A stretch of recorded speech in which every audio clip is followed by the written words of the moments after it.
রমজানের ইবাদতের মোক্ষম সময় হলো শেষের 10 দিন। রমাদানে আল্লাহর কাছ থেকে ক্ষমা নিজের করে নেওয়ার জন্য সুযোগ হলো শেষের 10 দিন। আমরা শেষের 10 দিন আসলে মার্কেটে চলে যাই। আমরা শেষের 10 দিন আসলে ঈদের জন্য আমরা ঝাঁপিয়ে পড়ি। মনে রাখবেন, ঈদ রোজাদারের জন্য, ঈদের জন্য রোজাদার নয়। দুটি জিনিস এখানে, একটা হলো আমার জন্য ঈদ, আরেকটা হলো ঈদের জন্য আমি। আল্লাহ সুবহানাহু ওয়া তাআলা যারা রোজা রেখেছেন, যারা তাকওয়ার অনুশীলন করেছেন, যারা রমজান জুড়ে ইবাদত বন্দেগী করেছেন, নেক আমল করেছেন, সালাত সিয়াম কিয়াম করেছেন, তাকওয়ার চর্চা করেছেন, তাদের জন্য উপহার হিসাবে দিয়েছেন ঈদ। অতএব ঈদ আমাদের জন্য। কিন্তু আজ আমরা রোজাদাররা ঈদকে আমাদের জন্য না করে আমরা ঈদের জন্য হয়ে গেছি। আমরা ঈদের জন্য হওয়ার মানে হলো ঈদের জন্য আমাদের নিজেদেরকে বিসর্জন করে দিচ্ছি। রমাদানের শেষ দশক আসলে মসজিদগুলো মুসল্লি শূন্য হয়ে যায়। মসজিদের মুসল্লিগুলোকে পাওয়া যায় মার্কেটগুলোতে, কেনাকাটাতে, ঈদের প্রস্তুতিতে, ঈদের শপিংয়ে। এর মানে হলো আমরা রমাদানকে বুঝি নেই।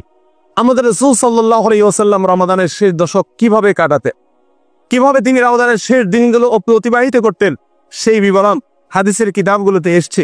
আম্মাজান আয়েশা রাদিয়াল্লাহু তাআলা আনহা বর্ণনা করেছেন, সহিহ বুখারীতে এসেছে, রাসূল আকরাম সাল্লাল্লাহু আলাইহি ওয়াসাল্লামের রমাদানের শেষ দশক সম্পর্কে বলতে গিয়ে তিনি বলেছেন, কানা ইয়াজতাহিদু ফীহি মা লা ইয়াজতাহিদু ফী গায়রিহি।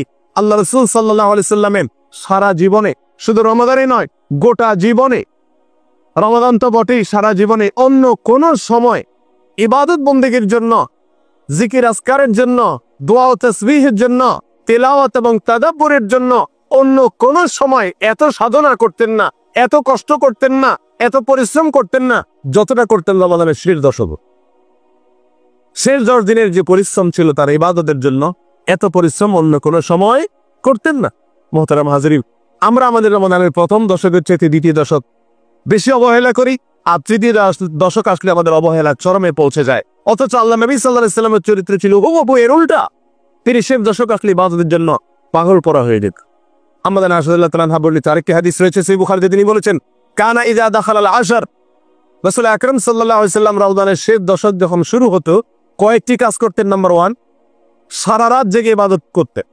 আমরা জানি আল্লাহ সুবহানাহু ওয়া তাআলা কোরআনে কারীমে তার রাসূলকে বলেছেন, কুমিল লাইলা ইল্লা কালিলা, আপনি রাতে দাঁড়িয়ে ইবাদত করুন, তবে কিছু সময় নিজের ঘুমের জন্য রাখুন, বিশ্রামের জন্য কিছু সময় আপনি রিজার্ভ রাখুন।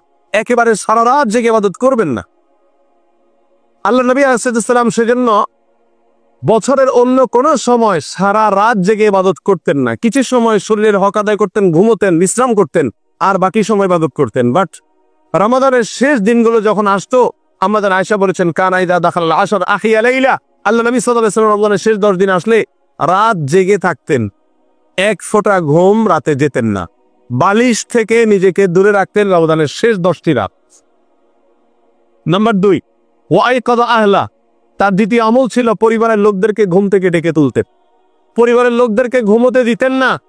কারণ কোন সুপার শপে, কোন মার্কেটে যদি অফার দেওয়া হয় যে যে যে ট্রলি নিয়ে ঢুকতে পারবে, একজনে একটা ট্রলি বোঝাই করে মাল নিয়ে বের হতে পারবে, ট্রলি বোঝাই মাল যাই হবে, এর জন্য কোনো পেমেন্ট তাকে করতে হবে না। এই অফার যদি কোনো মার্কেটে দেওয়া হয়, আর আপনার আশেপাশে আপনার পরিবারের সব সদস্য থাকে, আপনি সেই মার্কেটের সামনে দিয়ে যান, আপনি নিশ্চয়ই একা একা সে মার্কেটে ট্রলি নিয়ে প্রবেশ করবেন না। বরং আপনি আপনার পরিবারের প্রত্যেক প্রাপ্তবয়স্ক সদস্যকে উদ্বুদ্ধ করবেন, ঝাঁপিয়ে পড়ো, জলদি ধরো, নিজে একটা ধরবে, তাদেরকে আরেকটা ধরাবেন, এবং দ্রুত ঢুকে পড়বেন ট্রলি ভর্তি মাল অফার নিয়ে বের হওয়ার জন্য। সময়ত উপস্থিতি, দুনিয়াটা আমরা খুব ভালো বুঝি, কিন্তু আখিরাত বুঝি না। আল্লাহ রাসূল সাল্লাল্লাহু আলাইহি ওয়াসাল্লাম রমাদানের শেষ দশক আসলে নিজে একা রাত জেগে ইবাদত করতেন না। ওয়াইকাযা আহলা, পরিবারের লোকদেরকে ডেকে তুলতেন। এত বিশাল অফার চলছে, এটা ঘুমের দশক না, ও কপাল পোড়া, সারা বছর ঘুমানোর সুযোগ আছে, অন্য রাত আর এ রাত সমান নয়। জান্নাতের মতো এত বিশাল সম্পদের মালিক হওয়ার যে সুযোগ, যে হাতছানি তোমাদেরকে ডাকছে, এই অবস্থায় ঘুমিয়ে থাকা, এটা কপাল পোড়া ছাড়া কোনো হতভাগা ছাড়া আর কারোর কাজ হতে পারে না। এই জন্য পরিবারের লোকদেরকে ডেকে তুলতেন, কাউকে ঘুমোতে দিতেন না। আমরা জানি নফল ইবাদতের জন্য পরিবার বা অন্য কাউকে ডেকে তোলা ইসলামী শরীয়তে নির্দেশিত বিষয় নয়, বরং ফরজ ইবাদতের জন্য পরিবারকে ডেকে তুলতে হয়। নফল ইবাদত নিজেতে নিজে করতে হয়, আল্লাহ নবী সাল্লাল্লাহু আলাইহি সাল্লামের ব্যতিক্রম ছিলেন না। তিনিও নফল ইবাদত নিজেরটা নিজে করতেন, তার পরিবারকে কখনো ডাকতেন না। তাহাজ্জুদের নামাজ একাকী পড়তেন, রাত জেগে ইবাদত করতেন।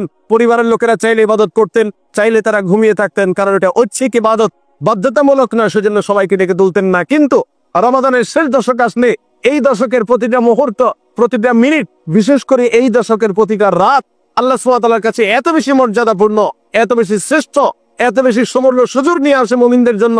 আল্লাহ নবী সাল্লাল্লাহু আলাইহি সাল্লাম সেই হাতছানি সুযোগ, সুবর্ণ সুযোগ দেখে, সেই জান্নাত নিজের করে নেওয়ার, আল্লাহকে সন্তুষ্ট করবার বিশাল বড় হাতছানি দেখে তিনি আর ঠিক থাকতে পারতেন না। পরিবারের সমস্ত লোকদেরকে এই দশকে নফল ইবাদত, রাত জেগে ইবাদত করার জন্য ঘুম থেকে ডেকে তুলবে।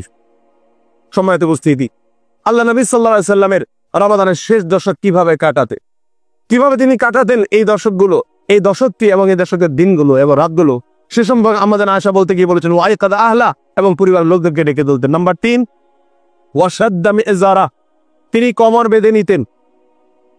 মিজার মানে হলো কমর, যে জায়গায় মানুষ লুঙ্গি পরে সেটা, সেই জায়গাটা অর্থাৎ কোমর তিনি বেঁধে নিতেন। রমাদানের শেষ দশক আসলে কোমর বেঁধে নিতেন মানে কি? এর দুটি মানে মুহাদ্দিস, হাদিস বিশারদগণ, উলামা ইকরাম বলেছেন।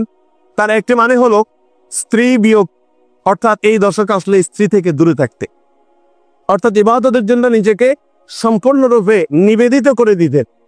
সেখানে আনন্দ, বিনোদন বা নিজের কোনো ভোগ বিলাসিতার দিকে মনোযোগ ছিল না। যদি স্ত্রী থেকে পর্যন্ত নিজে দূরে থাকতেন, অর্থাৎ এই দশকে শুধু ইবাদতের জন্য রিজার্ভ রাখতেন। আর অনেক মুহাদ্দিস উলামা ইকরাম বলেছেন এর অর্থ হলো ইবাদতের জন্য একজন মানুষের সর্বশক্তি নিয়োগ করাকে এখানে বোঝানো হয়েছে। ওয়াশাদ্দা মিজারাহ, তিনি কোমর বেঁধে এই দশকে ইবাদতে নেমে পড়তেন। আমরা সাধারণ প্রবাদেও বলি, কোনো কাজে যখন মানুষ সর্বশক্তি নিয়োগ করে তখন বলে সে কোমর বেঁধে নেমে গেছে। এই দশক আল্লাহ নবী সাল্লাল্লাহু আলাইহি সাল্লাম ইবাদতের জন্য সেভাবে, অর্থাৎ কোমর বেঁধে নেমে যেতে। মুহতারাম হাজিরিন, কোমর বাঁধা তো দূরের কথা, আমরা ন্যূনতম কোনো প্রচেষ্টা শেষ দশকে ইবাদতের জন্য করি, এরকম মানুষের সংখ্যা আমাদের সমাজে খুবই নগণ্য।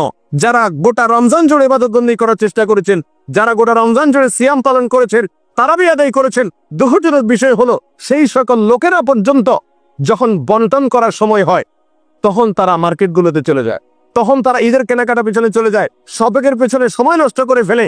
এবং এদের দৃষ্টান্ত হলো ওই ব্যক্তির মতো যে ব্যক্তি সারা দিন ভরে পানি সেঞ্চন করেছে, যখন মাছ ধরার সময় এসেছে তখন সে বাচ্চা ছেড়ে দিয়েছে।